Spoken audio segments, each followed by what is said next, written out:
बोलिए बांके बिहारी लाल की जय।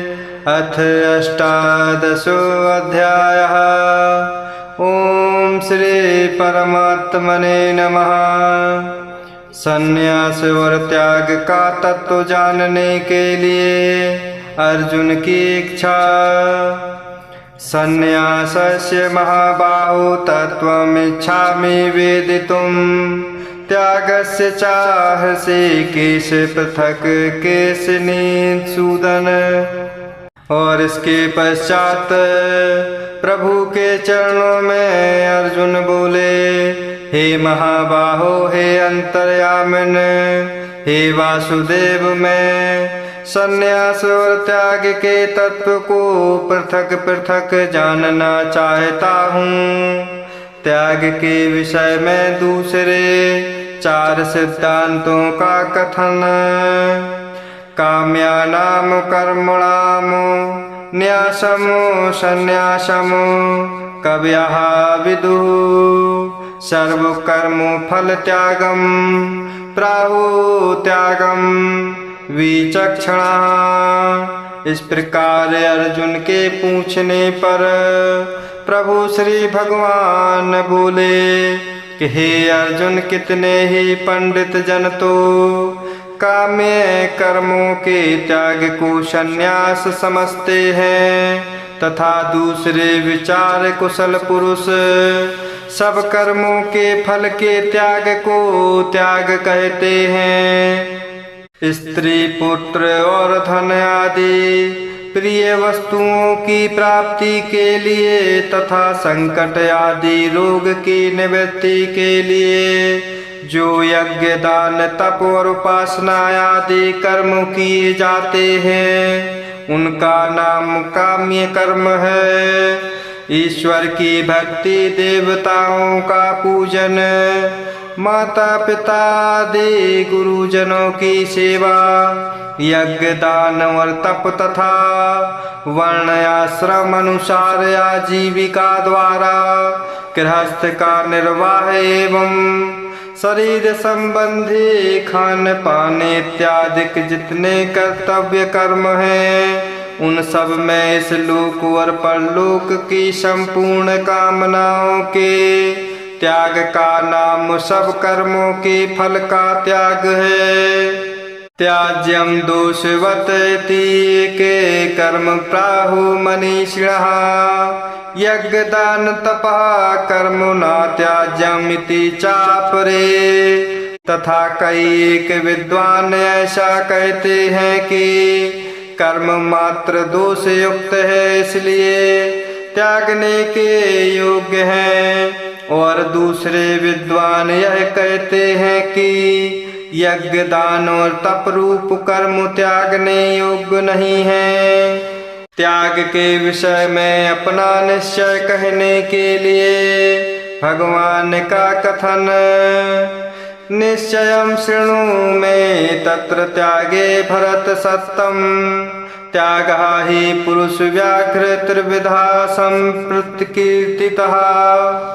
परंतु हे पुरुष श्रेष्ठ अर्जुन, संन्यास और त्याग इन दोनों में से पहले त्याग के विषय में तू मेरा निश्चय सुन, क्योंकि त्याग सात्विक, राजस और तामस भेद से 3 प्रकार का कहा गया है। यज्ञ दान और तप रूप कर्मों के त्याग का निषेध। यज्ञ दान तपः कर्म च त्याज्यम कार्यमेव तत्। यज्ञः दानं तपः च एव पावनानि मनीषिणाम्। तथा यज्ञ दान और तप रूप कर्म त्याग करने के योग्य नहीं है, बल्कि वह तो अवश्य कर्तव्य है, क्योंकि यज्ञ दान और तप ये तीनों ही कर्म बुद्धिमान पुरुषों को पवित्र करने वाले हैं। वह मनुष्य बुद्धिमान है जो फल और आसक्ति को त्याग कर केवल भगवत अर्थ कर्म करता है। त्याग के विषय में अपना निश्चित मत बतलाना। एतानि अपि तु कर्माणि संगम तय कृत्वा फलानि च कर्तव्यानीति में पार्थ निश्चितम मतम उत्तमम। इसलिए हे पार्थ, इन यज्ञ दान और तप रूप कर्मों को तथा और भी संपूर्ण कर्तव्य कर्मों को आसक्ति और फलों का त्याग करके अवश्य करना चाहिए। यह मेरा निश्चय किया हुआ उत्तम मत है। तामस त्याग के लक्षण। नियतस्य तु संन्यासः कर्मणः न उपपद्यते मोहात् तस्य परित्यागः तामसा परिकीर्तितः। निषिद्ध और काम्य कर्मों का तो स्वरूप से त्याग करना उचित ही है, परंतु नियत कर्म का स्वरूप से त्याग उचित नहीं है। इसलिए मोह के कारण उसका त्याग कर देना तामस त्याग कहा गया है। इसी अध्याय के श्लोक 48 की टिप्पणी में इसका अर्थ देखना चाहिए। राजस त्याग के लक्षण। तुखमिति एव यत् कर्म काय क्लेश भयात् त्यजेत सा कृत्वा राजसं त्यागं न एव त्याग फलम लभेत। और यदि कोई मनुष्य जो कुछ कर्म है वह सब दुख रूप ही है, ऐसा समझकर यदि कोई शारीरिक क्लेश के भय से कर्तव्य कर्मों का त्याग कर दे तो वह ऐसा राजस त्याग करके त्याग के फल को किसी प्रकार भी नहीं पाता। सात्विक त्याग के लक्षण। कार्यमिति एव यत् कर्म नियतं क्रियते अर्जुन संगम तय कृत्वा फलम चाएव सा त्यागा सात्विका मतः।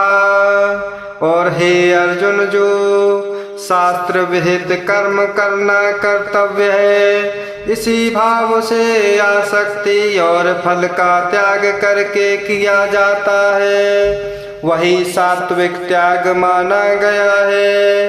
सात्विक त्यागी के लक्षणों का वर्णन। ना द्वेष्टिया कुशलम कर्म कुशले नानुजते त्यागी सत्व समाविष्टः मेधावी छिन्न संशया। और हे अर्जुन, जो मनुष्य अकुशल कर्म से तो द्वेष नहीं करता और कुशल आसक्त नहीं होता है शुद्ध सत्व गुण से युक्त पुरुष संशय रहित बुद्धिमान और सच्चा त्यागी है। नाहि देहभृता शक्यं तय कर्तुं कर्माणि अशेषतः यह तु कर्म फल त्यागी सः त्यागी ते अभिधीयते। क्योंकि शरीरधारी किसी भी मनुष्य के द्वारा संपूर्णता से सब कर्मों का त्याग किया जाना शक्य नहीं है। इसलिए जो कर्म फल का त्यागी है वही त्यागी है। यह कहा जाता है त्यागी पुरुषों के महत्व का प्रतिपादन। अनिष्टम इष्टम मिश्रम च त्रिविधम कर्मणः फलम भवति त्यागिनां प्रेत्य नातु सन्यासिनां कौचित।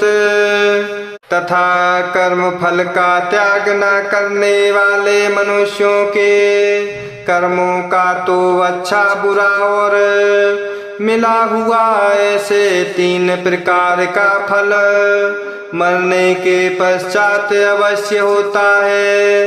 किंतु कर्म फल का त्याग कर देने वाले मनुष्यों के कर्मों का फल किसी काल में भी नहीं होता।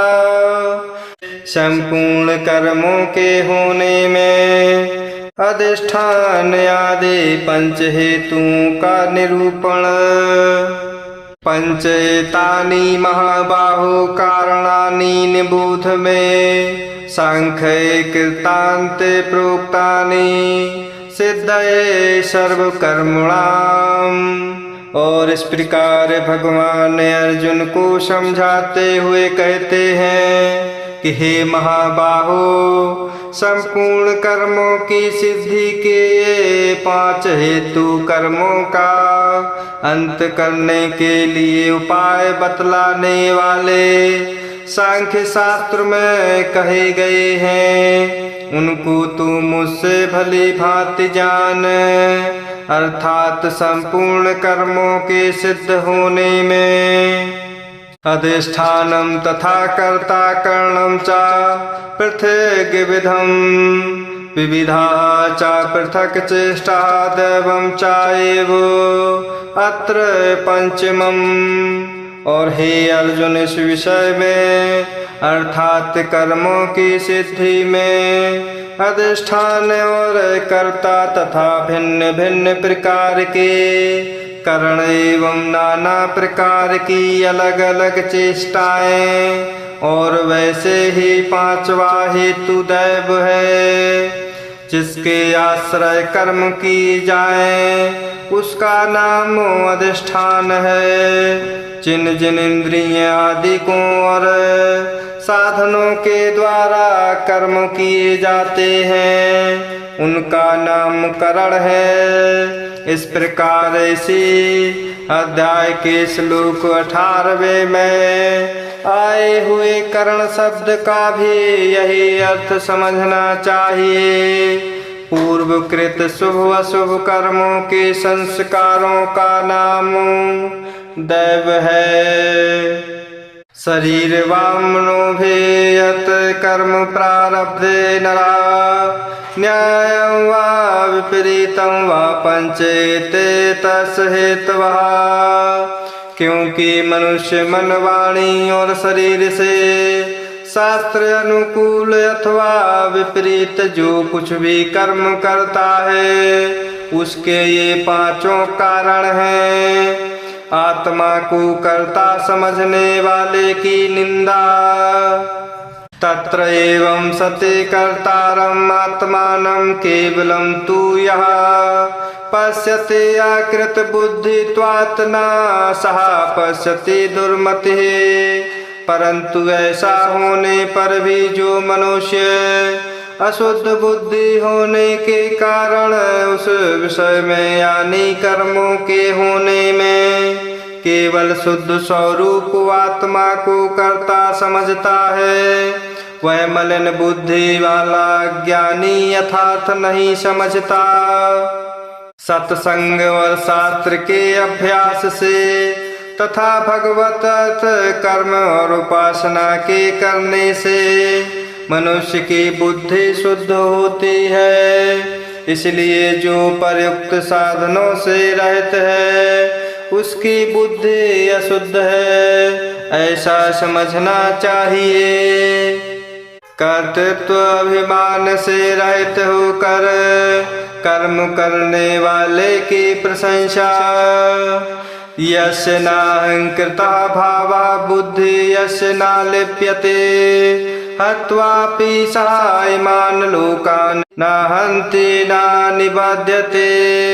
और हे अर्जुन, जिस पुरुष के अंतःकरण में मैं करता हूँ ऐसा भाव नहीं है तथा जिसकी बुद्धि सांसारिक पदार्थों में और कर्मों में लिपायमान नहीं होती, वह पुरुष इन सब लोगों को मार कर भी वास्तव में ना तो मारता है और ना पाप से बंधता है।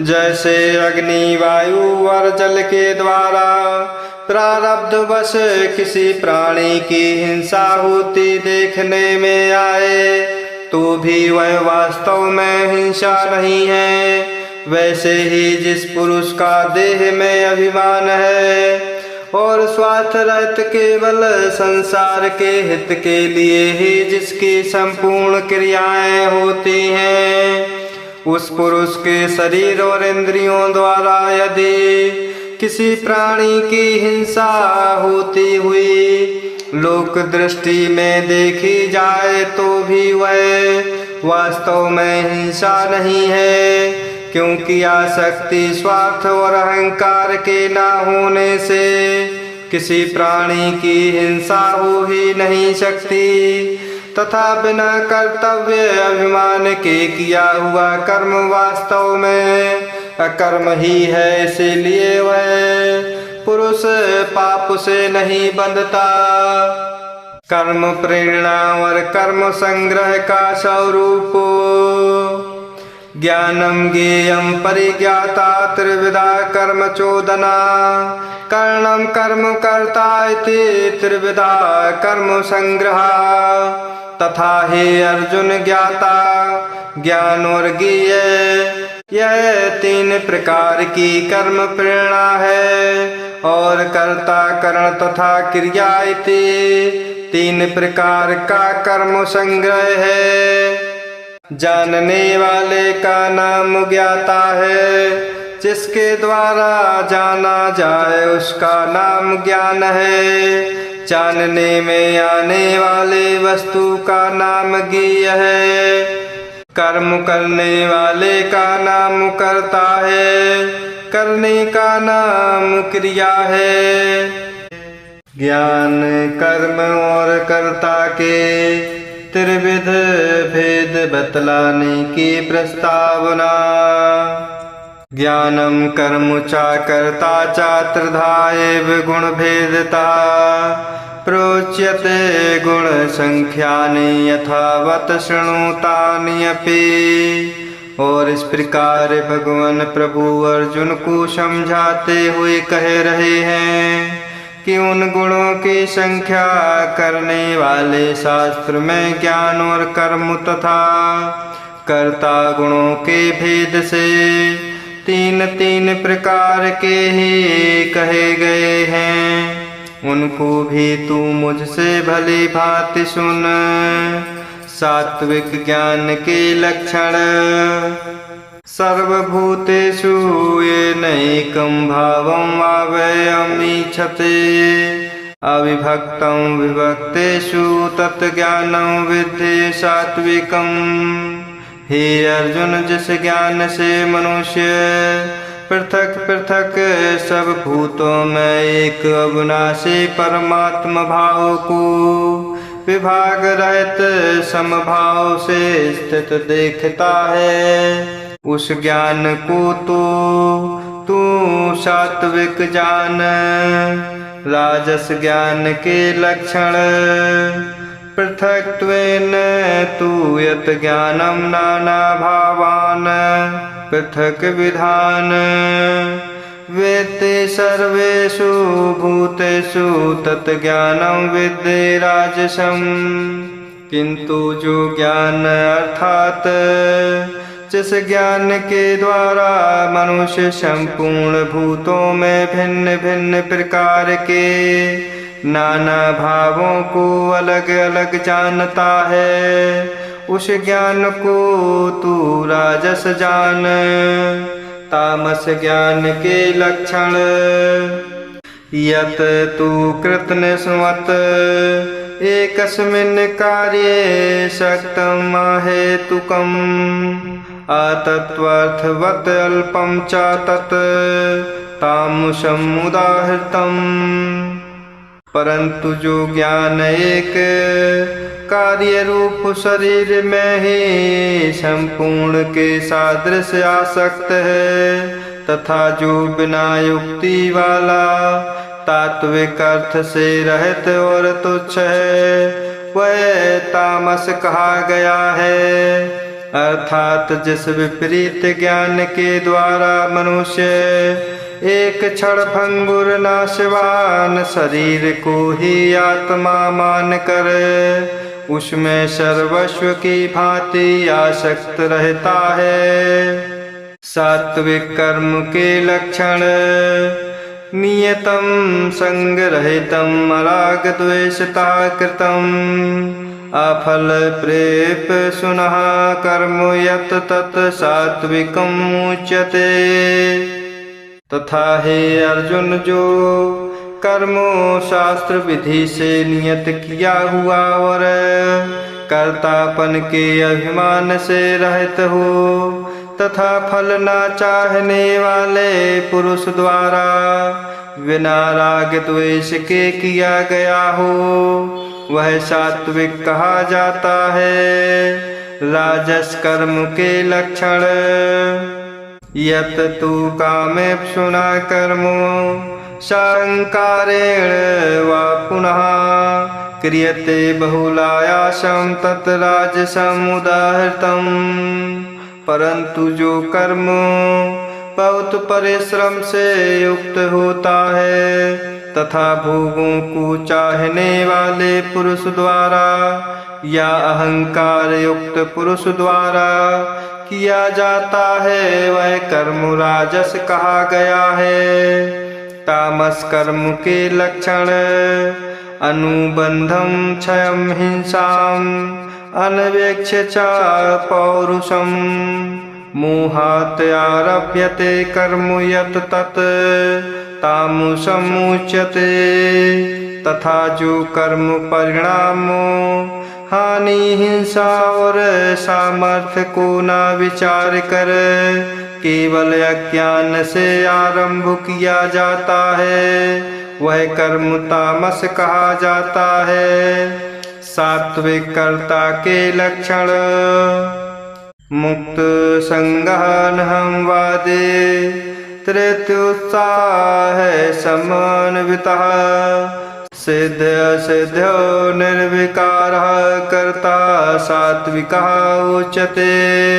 तथा हे अर्जुन जो कर्ता संग रहित अहंकार के वचन ना बोलने वाला धैर्य और उत्साह से युक्त तथा कार्य के सिद्ध होने और ना होने में हर्ष शोक आदि विकारों से रहित है वह सात्विक कहा जाता है। राजस कर्ता के लक्षण रागी कर्म फल प्रेप्सु लुब्धा हिंसात्मकः शुचिः हर्ष शोकान्वितः कर्ता राजसः परिकीर्तितः। और जो कर्ता शक्ति से युक्त कर्मों के फल को चाहने वाला और लोभी है तथा दूसरों को कष्ट देने के स्वभाव वाला अशुद्धाचारी और हर्ष शोक से लिप्त है वह राजस कहा गया है। तामस कर्ता के लक्षण अयुक्ता प्राकृता स्तब्धा सठा नैसे कृतिकः लसः विषादी दीर्घ सूत्री चा कर्ता तामसः उच्यते। तथा जो कर्ता युक्त शिक्षा से रहित घमंडी धूर्त और दूसरों की जीविका का नाश करने वाला तथा शोक करने वाला आलसी और दीर्घ सूत्री है वह तामस कहा जाता है। दीर्घ सूत्री उसको कहा जाता है जो थोड़े काल में होने लायक साधारण कार्य को भी फिर कर लेंगे ऐसी आशा से बहुत काल तक नहीं पूरा करता। बुद्धि और धृति के त्रिविध भेदों को बतलाने की प्रस्तावना। बुद्धि भेदम धृते चाएव गुणतः त्रिविधम शृणु प्रोच्यमानम् आशेषेण पृथक्त्वेन धनंजय। तथा हे धनंजय अब तो बुद्धि का और धृति का भी गुणों के अनुसार 3 प्रकार का भेद मेरे द्वारा संपूर्णता से विभाग पूर्वक कहा जाने वाला सुन। सात्विकी बुद्धि के लक्षण प्रवृत्तिम चा निवृत्तिम चा कार्य कार्ये भया भये बंधम मोक्षम चाया वेत्ते बुद्धे सा पार्थ सात्विकी। हे पार्थ, जो बुद्धि प्रवृत्ति मार्ग और निवृत्ति मार्ग को, कर्तव्य और अकर्तव्य को, भय और अभय को तथा बंधन और मोक्ष को यथार्थ जानती है, वह बुद्धि सात्विकी है। गृहस्थ में रहते हुए फल और आसक्ति को त्याग कर भगवत अर्पण बुद्धि से केवल लोक शिक्षा के लिए राजा जनक की भांति बरतने का नाम प्रवृत्ति मार्ग है। देह अभिमान को त्याग कर केवल सच्चिदानंद घन परमात्मा में एक ही भाव से स्थित हुए श्री सुखदेव जी और सनकादिकों की भांति संसार से उपराम होकर विचरने का नाम निवृत्ति मार्ग है। यया धर्मम अधर्मम च कार्यम एव च आयथावत प्रजानाते बुद्धि सा पार्थ राजसी। और हे पार्थ, मनुष्य जिस बुद्धि के द्वारा धर्म और अधर्म को तथा कर्तव्य और अकर्तव्य को भी यथार्थ नहीं जानता, वह बुद्धि राजसी है। तामसी बुद्धि के लक्षण अधर्मम धर्ममिति या मन्यते तमसा वृता सर्वार्थान विपरीतान च बुद्धे सा पार्थ तामसी। और हे अर्जुन, जो तमोगुण से घिरी हुई बुद्धि अधर्म को भी यह धर्म है ऐसा मान लेती है तथा इसी प्रकार अन्य संपूर्ण पदार्थों को भी विपरीत मान लेती है, वह बुद्धि तामसी है। सात्विकी धृति के लक्षण तृतीया धार्यते मनः प्राणेन्द्रिय क्रिया योगेन व्यभिचारेण धृति सा पार्थ सात्विकी। और हे पार्थ, जिस अव्यभिचारिणी धारण शक्ति से मनुष्य ध्यान योग के द्वारा मन प्राण और इंद्रियों की क्रियाओं को धारण करता है, वह धृति सात्विकी है। भगवत विषय के सिवा अन्य सांसारिक विषयों को धारण करना ही व्यभिचार दोष है। उस दोष से जो रहित है वह अव्यभिचारिणी धारणा शक्ति है। मन प्राण और इंद्रियों को भगवत प्राप्ति के लिए भजन ध्यान और निष्काम कर्मों में लगाने का नाम उनकी क्रियाओं को धारण करना है। राजसी धृति के लक्षण यया तू धर्म कामर्थान धृत्या धारयते अर्जुन प्रसंगेन फलकांक्षी धृते सा पार्थ राजसी। परंतु हे पृथा पुत्र अर्जुन, फल की इच्छा वाला मनुष्य जिस धारण शक्ति के द्वारा अत्यंत आसक्ति से धर्म अर्थ और कामों को धारण करता है, वह धारण शक्ति राजसी है। तामसी धृति के लक्षण यया स्वप्नम भयम शोकं विषादं मदम् एव च न विमुञ्चते दुर्मेधा धृतेशा पार्थ तामसी। तथा हे पार्थ, दुष्ट बुद्धि वाला मनुष्य जिस धारण शक्ति के द्वारा निद्रा भय चिंता और दुख को तथा उन्मत्ता को भी नहीं छोड़ता अर्थात धारण किए रहता है, वह धारण शक्ति तामसी है। तीनों गुणों के अनुसार सुख के भेदों को सुनने के लिए भगवान की आज्ञा एवं सात्विक सुख के लक्षण।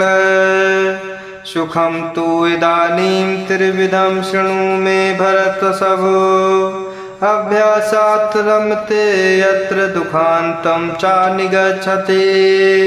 हे भरत श्रेष्ठ, अब 3 प्रकार के सुख को भी तू मुझसे सुन। जिस सुख में साधक मनुष्य भजन ध्यान और सेवा आदि के अभ्यास से रमण करता है और जिससे दुखों के अंत को प्राप्त होता है, यत तत् अग्रे विषमिव परिणामे अमृतोपमम् तत् सुखम सात्विकम प्रोक्तम आत्मबुद्धि प्रसादजम। जो ऐसा सुख है वह आरंभ काल में यद्यपि विष के तुल्य प्रतीत होता है, परंतु परिणाम में अमृत के तुल्य है। इसलिए वह परमात्म विषयक बुद्धि के प्रसाद से उत्पन्न होने वाला सुख सात्विक कहा गया है।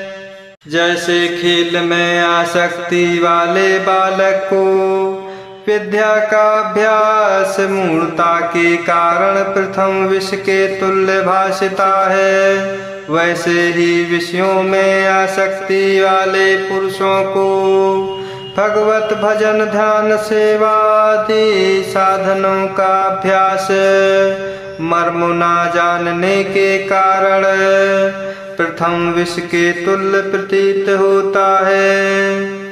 राजस सुख के लक्षण। विषय इंद्रिय संयोगात यत तत् अग्रे अमृतोपमम् परिणामे विषमेव तत् सुखम राजसम स्मृतम।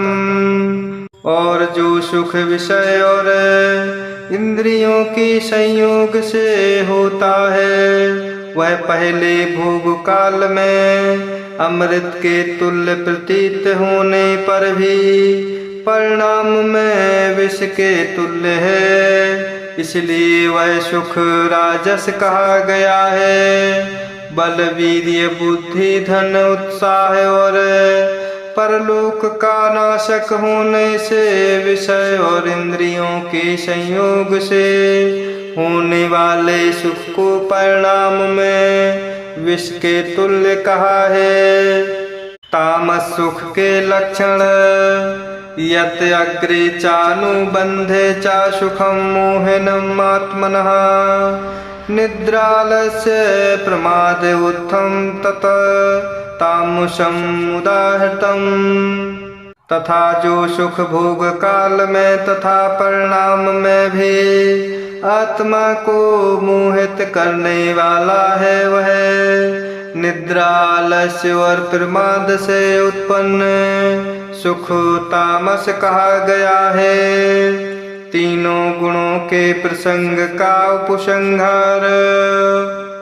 न तत् अस्ति पृथिव्यां वा दिवे देवेषु वा पुनः सत्वं प्रकृति जय मुक्तं यत् एभिः स्यात् त्रिभिः गुणैः पृथ्वी में या आकाश में अथवा देवताओं में तथा इनके सिवा और कहीं भी वह ऐसा कोई भी प्राणी नहीं है जो प्रकृति से उत्पन्न इन तीनों गुणों से रहित हो।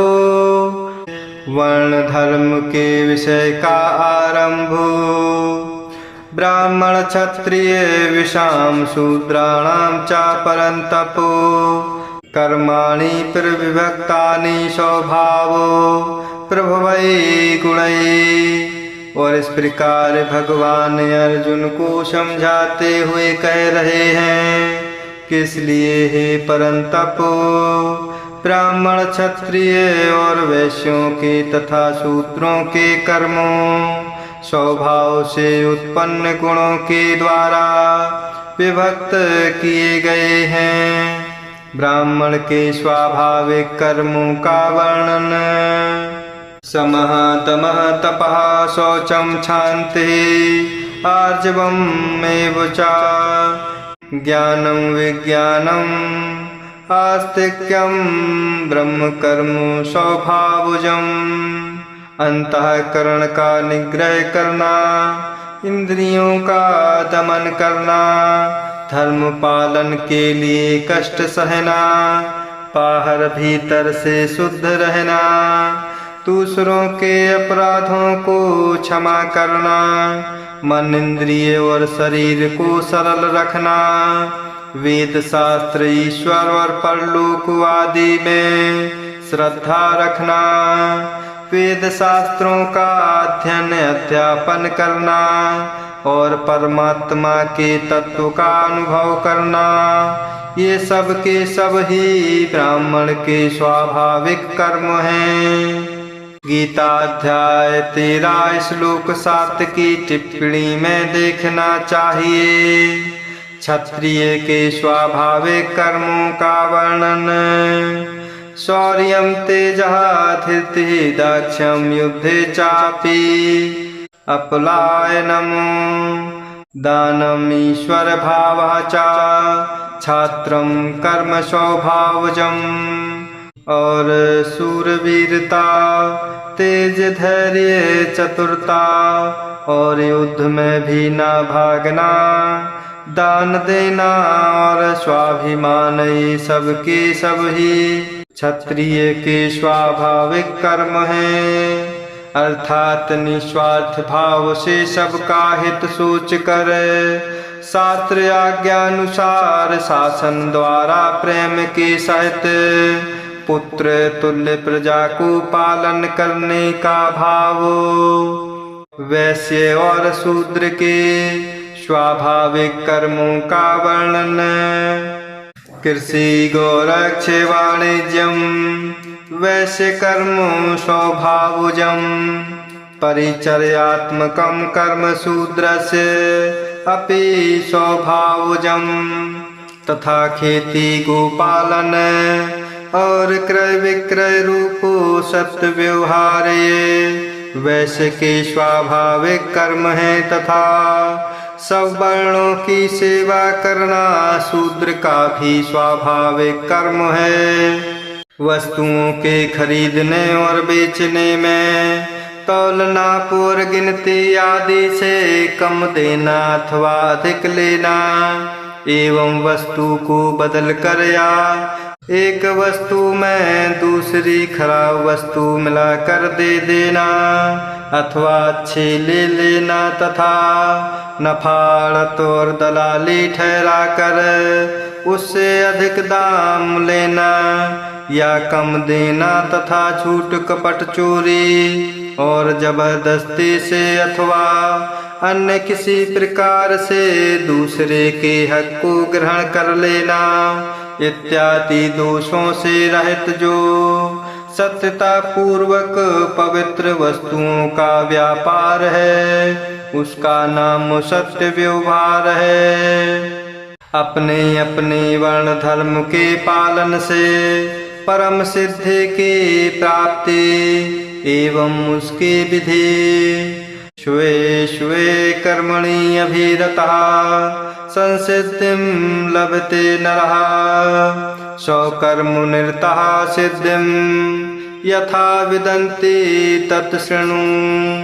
एवं इन अपने अपने स्वाभाविक कर्मों में तत्परता से लगा हुआ मनुष्य भगवत प्राप्ति रूप परम सिद्धि को प्राप्त हो जाता है।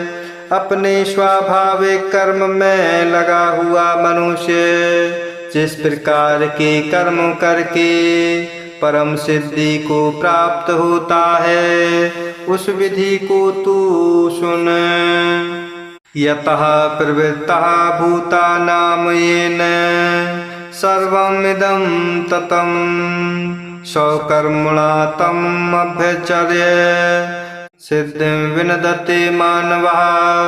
हे अर्जुन, जिस परमेश्वर से संपूर्ण प्राणियों की उत्पत्ति हुई है और जिससे यह समस्त जगत व्याप्त है, उस परमेश्वर की अपने स्वाभाविक कर्मों द्वारा पूजा करके मनुष्य परम सिद्धि को प्राप्त हो जाता है। जैसे बर्फ जल से व्याप्त है, वैसे ही संपूर्ण संसार सच्चिदानंद घन परमात्मा से व्याप्त है। जैसे पतिव्रता स्त्री पति को ही सर्वस्व समझकर पति का चिंतन करती हुई पति के आज्ञानुसार पति के ही लिए मन वाणी शरीर से कर्म करती है, वैसे ही परमेश्वर को ही सर्वस्व समझकर परमेश्वर का चिंतन करते हुए परमेश्वर की आज्ञानुसार मन वाणी और शरीर से परमेश्वर के ही लिए स्वाभाविक कर्तव्य कर्म का आचरण करना कर्म द्वारा परमेश्वर को पूजना है। स्वधर्म पालन की प्रशंसा श्रेयान् स्वधर्मः विगुणः परधर्मात् स्वनुष्ठितात् स्वभावनियतं कर्म कुर्वन् नाप्नोति किल्बिषम्। इसलिए अच्छी प्रकार आचरण किए हुए दूसरे के धर्म से गुण रहित भी अपना धर्म श्रेष्ठ है, क्योंकि स्वभाव से नियत किए हुए स्वधर्म रूप कर्म को करता हुआ मनुष्य पाप को नहीं प्राप्त होता। स्वधर्म त्याग का निषेध सहजम कर्म कौन्तेय सादोषम अपि न त्यजेत सर्वारंभा हि दोषेण धूमेन अग्निः इव आवृताः।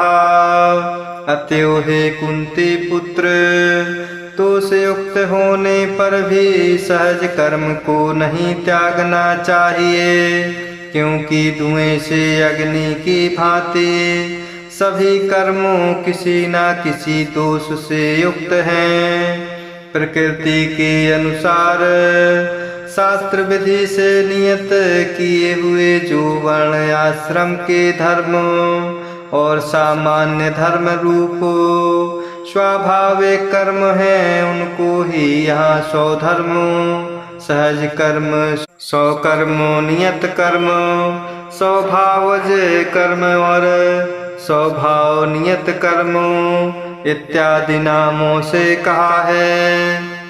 संन्यास योग से परम सिद्धि की प्राप्ति आसक्त बुद्धि सर्वत्र जितात्मा विगत स्पृहा नैष्कर्म्य सिद्धिं परमामो संन्यासेन अधिगच्छति। और इस प्रकार भगवान अर्जुन को समझाते हुए कह रहे हैं, तथा हे अर्जुन, सर्वत्र आसक्ति रहित बुद्धि वाला, स्पृहा रहित और जीते हुए अंतःकरण वाला पुरुष सांख्य योग के द्वारा उस परम नैष्कर्म्य सिद्धि को प्राप्त होता है।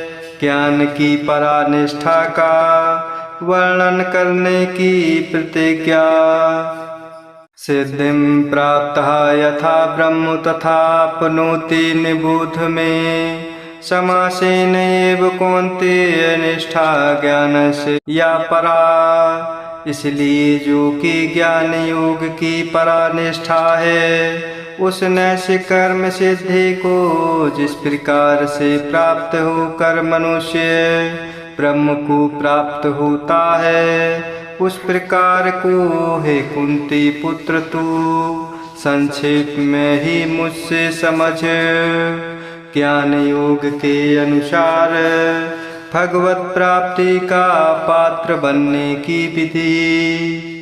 बुद्ध्या विशुद्ध्या युक्ता धृत्यात्मानं नियम्य च शब्दादीन् विषयान् त्यक्त्वा रागद्वेषौ व्युद्यस्य च।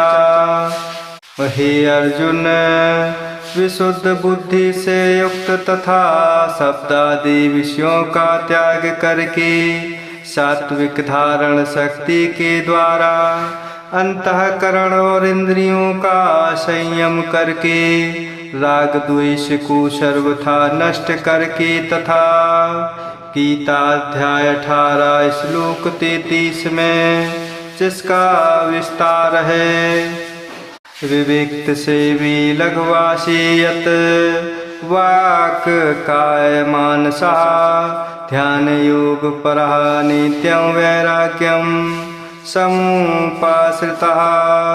हल्का सात्विक और नियमित भोजन करने वाला, एकांत और शुद्ध देश का सेवन करने वाला, मन वाणी और शरीर को वश में कर लेने वाला, भली भांति दृढ़ वैराग्य का आश्रय लेने वाला, निरंतर ध्यान योग के परायण रहने वाला, अहंकारं बलं दर्पं कामं क्रोधं परिग्रहं विमोच्य निर्ममः शान्तः ब्रह्मभुवाय कल्पते।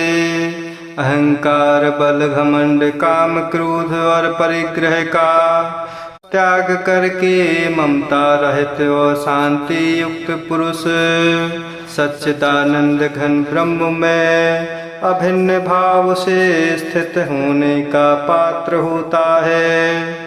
ज्ञान योग से पराभक्ति की प्राप्ति। ब्रह्मभूता प्रसन्नात्मा न शोचति न कांक्षति समः सर्वेषु भूतेषु मद्भक्तिं लभते पराम। फिर वह सच्चिदानंद घन ब्रह्म में एक ही भाव से स्थित प्रसन्न मन वाला योगी ना तो किसी के लिए शोक करता है और ना किसी की आकांक्षा ही करता है। ऐसा समस्त प्राणियों में समभाव वाला योगी मेरी पराभक्ति को प्राप्त हो जाता है। गीता अध्याय 6 श्लोक 29 में देखना चाहिए। जो तत्व ज्ञान की पराकाष्ठा है तथा जिसको प्राप्त होकर और कुछ जानना बाकी नहीं रहता, वही यहाँ पराभक्ति ज्ञान की परानिष्ठा, परम नैष्कर्म्य सिद्धि और परम सिद्धि इत्यादि नामों से कही गई है। पराभक्ति से भगवत प्राप्ति। भक्त्या मामभिजानाति यावान् यः च अस्मि तत्त्वतः ततः मां तत्त्वतः ज्ञात्वा विशते तदन्तरम्।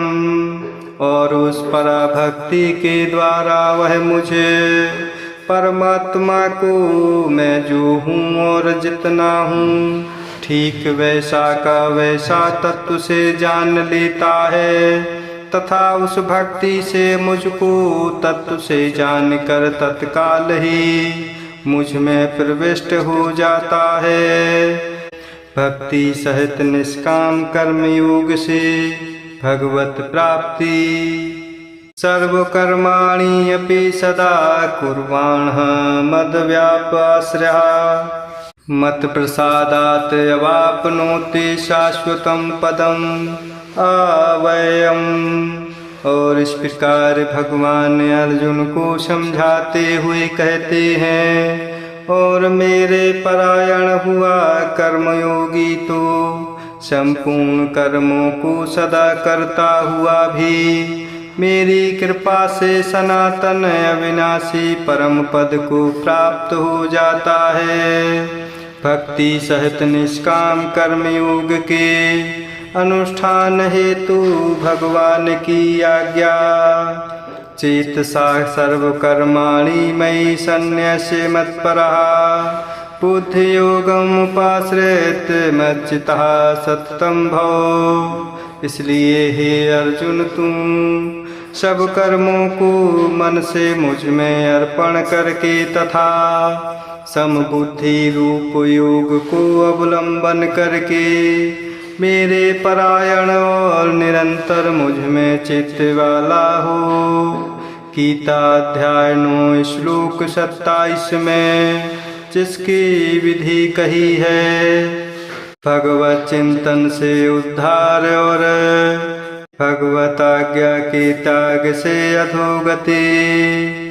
मच्चित्तः सर्वदुर्गाणि मत प्रसादात् तरिष्यसि अथ चेत त्वम् अहंकारात् न श्रोष्यसि विनक्ष्यसि। उपर्युक्त प्रकार से मुझ में चित्त वाला होकर तू मेरी कृपा से समस्त संकटों को अनायास ही पार कर जाएगा। और यदि अहंकार के कारण मेरे वचनों को ना सुनेगा तो नष्ट हो जाएगा, अर्थात परमार्थ से भ्रष्ट हो जाएगा। प्रकृति की प्रबलता के कारण स्वाभाविक कर्मों के त्याग में सामर्थ्य का अभाव बतलाना। यत् अहंकारम् आश्रित्य न योतस्य इति मन्यसे मिथ्या एषः व्यवसायः ते प्रकृतिः त्वां नियुक्ष्यति। और जो तू अहंकार का आश्रय लेकर यह मान रहा है कि मैं युद्ध नहीं करूँगा, तेरा यह निश्चय मिथ्या है, क्योंकि तेरा स्वभाव तुझे जबरदस्ती युद्ध में लगा देगा। स्वभाव जेन कौन्तेय निबद्धा स्वेन कर्मणा कर्तुं न इच्छसि यत् मोहात् करिष्यसि यौषापि तत्। और हे कुंती पुत्र, जिस कर्म को तू मोह के कारण करना नहीं चाहता उसको भी अपने पूर्वकृत स्वाभाविक कर्म से बंधा हुआ परवश होकर करेगा। सबके हृदय में अंतर्यामी परमात्मा की व्यापकता का कथन। ईश्वरः सर्वभूतानां हृदय से अर्जुन तिष्ठति भ्राम्यन् सर्वभूतानि यंत्रयारूढ़ानि माया। क्योंकि हे अर्जुन, शरीर रूप यंत्र में आरूढ़ हुए संपूर्ण प्राणियों को अंतर्यामी परमेश्वर अपनी माया से उनके कर्मों के अनुसार भ्रमण कराता हुआ सब प्राणियों के हृदय में स्थित है। ईश्वर की शरण जाने हेतु आज्ञा और उसका फल। तमेव शरणं गच्छ सर्वभावेन भारत तत्प्रसादात् परम शांतिं स्थानं प्राप्स्यसि शाश्वतम्। इसलिए हे भारत, तू सब प्रकार से उस परमेश्वर की ही शरण में जा। उस परमात्मा की कृपा से ही तू परम शांति को तथा सनातन परम धाम को प्राप्त होगा। लज्जा, भय, मान, बड़ाई और आसक्ति को त्याग कर एवं शरीर और संसार में अहंता ममता से रहित होकर केवल एक परमात्मा को ही परम आश्रय, परम गति और सर्वस्व समझना तथा अनन्य भाव से अतिशय श्रद्धा, भक्ति और प्रेम पूर्वक निरंतर भगवान के नाम, गुण, प्रभाव और स्वरूप का चिंतन करते रहना एवं भगवान का भजन स्मरण रखते हुए ही उनके आज्ञानुसार कर्तव्य कर्मों का निस्वार्थ भाव से केवल परमेश्वर के लिए आचरण करना, यह सब प्रकार से परमात्मा के शरण में होना है। उपदेश का उपसंहार। इति ते ज्ञानम् आख्यातं गुह्यात् गुह्यतरं मया विमृश्य तत् आशेषेण यथा इच्छसि तथा कुरु। इस प्रकार यह गोपनीय से भी अति गोपनीय ज्ञान मैंने तुझसे कह दिया। अब तू इस रहस्य युक्त ज्ञान को पूर्णतया भली भांति विचार कर, जैसे चाहता है वैसे ही कर। पुनः समस्त गीता के सार रूपो सर्वगुह्यतम रहस्य को सुनने के लिए आज्ञा। सर्वगुह्यतमं भूयः शृणु मे परमं वचः। इष्टहासि मे दृढम् इति ततः वक्ष्यामि ते हितम्। और इस प्रकार इतना कहने पर भी अर्जुन का कोई उत्तर न मिलने के कारण प्रभु श्री कृष्ण भगवान फिर बोले कि हे अर्जुन, संपूर्ण गोपनीयों से अति गोपनीय मेरे परम रहस्य युक्त वचन को तू फिर भी सुन। तू मेरा अतिशय प्रिय है, इससे यह परम हितकारक वचन मैं तुझसे कहूँगा। भगवान की भक्ति करने के लिए आज्ञा और उसका फल। मन्मनः भव मद्भक्तः मद्याजी मामु नमस्कुरु।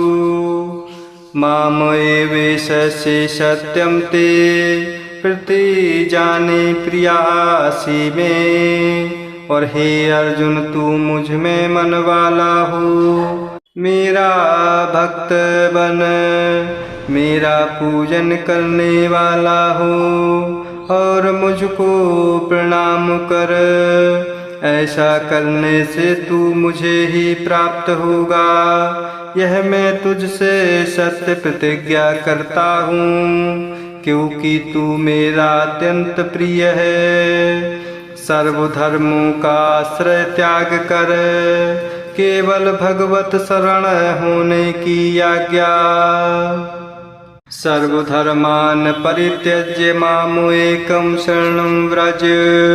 अहं त्वा सर्वपापेभ्यः मोक्षयिष्यामि मा शुचः। इसलिए संपूर्ण धर्मों को अर्थात संपूर्ण कर्तव्य कर्मों को मुझ में त्याग कर तू केवल एक मुझ सर्वशक्तिमान सर्वाधार परमेश्वर की ही शरण में आ जा। मैं तुझे संपूर्ण पापों से मुक्त कर दूंगा, तू शोक मत कर। इसी अध्याय के श्लोक 62 की टिप्पणी में शरण का भाव देखना चाहिए। चतुर्विध अनधिकारियों के प्रति गीता का उपदेश न करने का कथन। इदं तेना तपस्य कायना अभक्तया कदाचन न चाशुश्रूषवे वाच्यं न च माम अभ्यसूयति।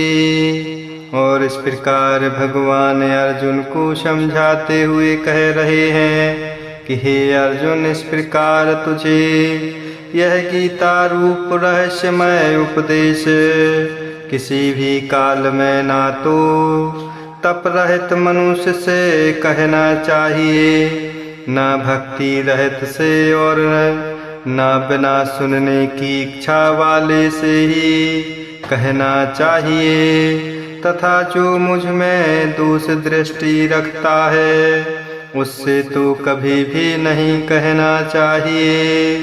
वेद शास्त्र और परमेश्वर तथा महात्मा और गुरुजनों में श्रद्धा प्रेम और पूज्य भाव का नाम भक्ति है। श्री गीता जी के प्रचार का महात्म्य यह इमं परमं गुहां मद भक्तेषु अभिधास्यति। भक्तिं मयि परां कृत्वा मामैवैष्यति असंशयः। क्योंकि जो पुरुष मुझ में परम प्रेम करके इस परम रहस्य युक्त गीता शास्त्र को मेरे भक्तों में कहेगा वह मुझको ही प्राप्त होगा, इसमें कोई संदेह नहीं है। अर्थात निष्काम भाव से प्रेम पूर्वक मेरे भक्तों को पढ़ावेगा या अर्थ की व्याख्या द्वारा इसका प्रचार करेगा।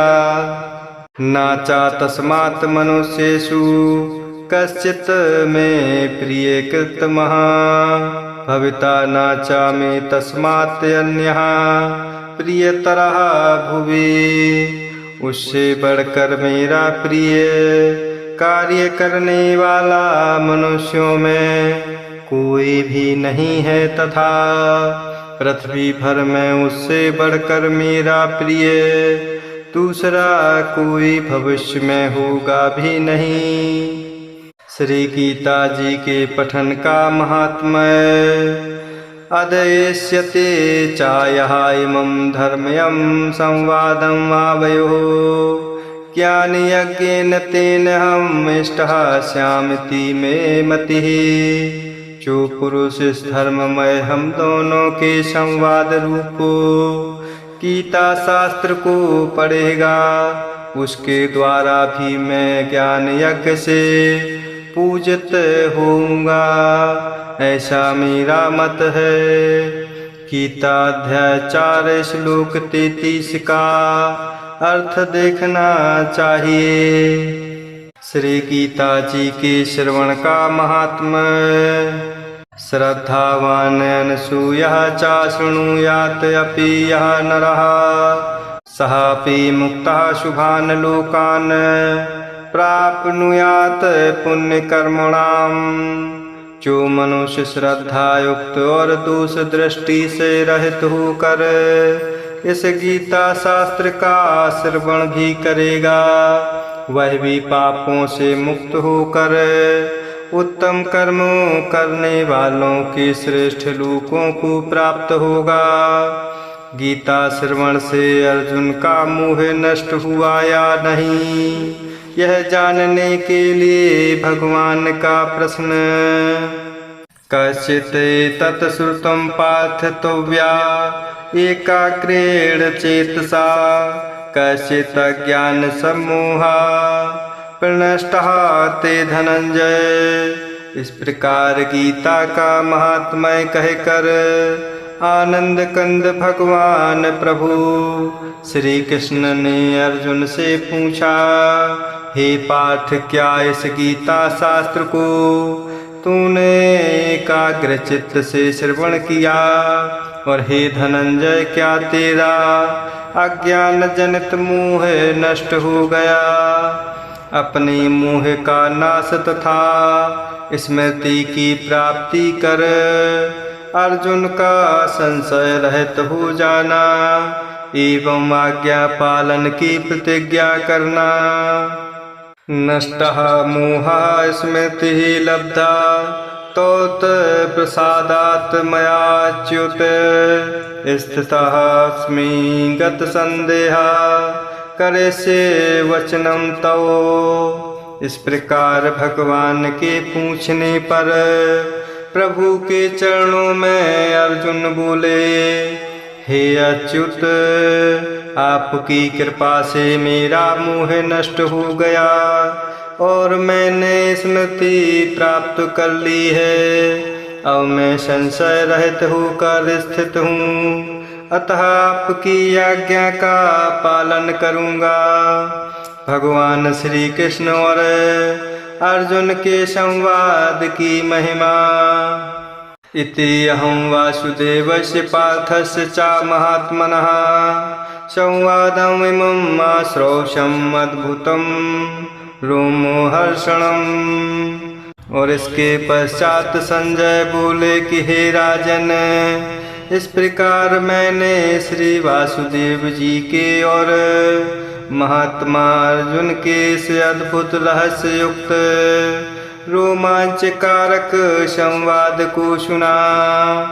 व्यास प्रसादात श्रुतवान् एतत् गुहामहं परम युगम योगेश्वरात् कृष्णात् साक्षात् कथयतः स्वयं। कैसे कि श्री व्यास जी की कृपा से दिव्य दृष्टि पाकर मैंने इस परम गोपनीय योग को अर्जुन के प्रति कहते हुए स्वयं योगेश्वर भगवान श्री कृष्ण से प्रत्यक्ष सुना है। भगवान श्री कृष्ण और अर्जुन के संवाद से संजय का हर्षित होना। राजन संस्मृत्य संवादम इमं अद्भुतम केशवर्जुनयोः पुण्यम हृष्यामि च मुहुर्मुहुः। इसलिए हे राजन, भगवान श्री कृष्ण और अर्जुन के इस रहस्य युक्त कल्याणकारक और अद्भुत संवाद को पुनः पुनः स्मरण करके मैं बार बार हर्षित हो रहा हूँ। भगवान के विश्व रूप का स्मरण कर संजय का हर्षित होना। तत्चा संस्मृत्य रूपं मते अद्भुतम हरे विस्मयः मे महान राजन हृष्यामि च पुनः पुनः। तथा हे राजन, प्रभु श्री हरि के उस अत्यंत विलक्षण रूप को भी पुनः पुनः स्मरण करके मेरे चित्त में महान आश्चर्य होता है और मैं बार बार हर्षित हो रहा हूँ। जिसका स्मरण करने से पापों का नाश होता है उसका नाम हरि है। भगवान श्री कृष्ण और अर्जुन के प्रभाव का कथन। यत्र योगेश्वरः कृष्णः यत्र पार्थः धनुर्धरः तत्र श्री विजयः भूतिः ध्रुवा नीतिः मति ममो। हे राजन, विशेष क्या कहूँ। जहाँ योगेश्वर भगवान श्री कृष्ण है और जहाँ गांडीव धनुषधारी अर्जुन है, वहीं पर श्री विजय विभूति और अचल नीति है, ऐसा मेरा मत है। हरि ओम तत्सत, हरि ओम तत्सत। बोले बांके बिहारी लाल की जय।